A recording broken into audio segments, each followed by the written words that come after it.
¿Qué pasa cuando un juicio contencioso administrativo se detiene y luego debe volver a caminar? ¿Existe un plazo para retomarlo o puede quedar congelado indefinidamente? El artículo 58-10 de la Ley Federal de Procedimiento Contencioso Administrativo responde justo a esa pregunta, y hoy lo vamos a desmenuzar a fondo para que entiendas cada palabra. Empecemos por el contexto. Este precepto se ubica dentro de las reglas de la vía sumaria, un procedimiento pensado para resolver asuntos con mayor rapidez. Pero incluso un juicio ágil puede suspenderse cuando se surte alguno de los supuestos que la propia ley contempla para ello. La suspensión significa que el reloj procesal se detiene, no corren plazos, no se practican diligencias, el juicio queda en pausa hasta que desaparezca la causa que motivó esa detención. Piensa, por ejemplo, en la muerte de una de las partes, en la necesidad de esperar la resolución de una cuestión que incide directamente en el asunto o en cualquier otro impedimento previsto por la norma.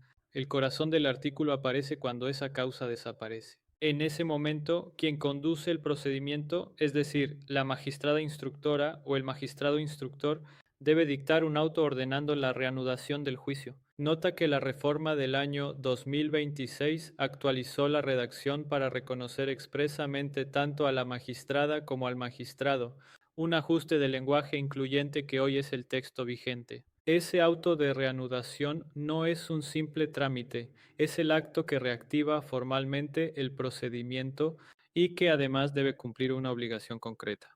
Esa obligación es fijar fecha para el cierre de instrucción.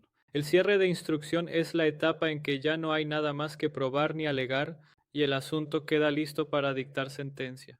Por eso resulta tan relevante.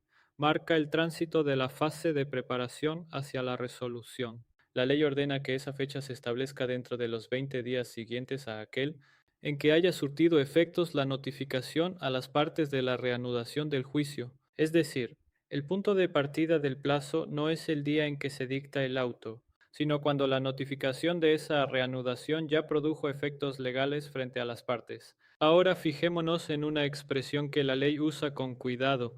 Dice que se fijará fecha para el cierre de instrucción en su caso. Esa frase, en su caso, tiene sentido porque no siempre el juicio está listo para cerrarse apenas se reanuda. Puede ocurrir que existan diligencias pendientes de desahogar, pruebas por perfeccionar o que la suspensión haya operado en una etapa muy temprana, cuando apenas se había admitido la demanda. Solo cuando ya no queden actuaciones pendientes tiene lógica fijar el cierre. Por eso la expresión abre un margen. El cierre se fija cuando el asunto efectivamente está en condiciones de cerrarse. Aquí conviene detenernos en una crítica importante que la doctrina ha señalado. El artículo establece que la fecha debe fijarse dentro de los 20 días, lo que significa que el instructor cuenta hasta con 20 días para señalarla. En la práctica, esto puede traducirse en que transcurra cerca de un mes entre la reanudación y el señalamiento del cierre, tiempo que puede percibirse como perdido para la celeridad que persigue la vía sumaria. Y hay algo más delicado, la norma no fija un tiempo máximo para que el cierre efectivamente se decrete una vez reanudado el juicio. A diferencia de otras etapas, aquí no existe un tope claro, lo que deja abierta la posibilidad de que el juicio se prolongue más de lo deseable. Se ha propuesto que el legislador precise un límite, que podría ser, cuando mucho, un plazo semejante al de otras disposiciones de la propia ley, dejando siempre al prudente arbitrio del instructor fijar un plazo menor según lo avanzado que esté el procedimiento. En términos de consecuencias prácticas, para las partes esto implica estar atentas a dos momentos.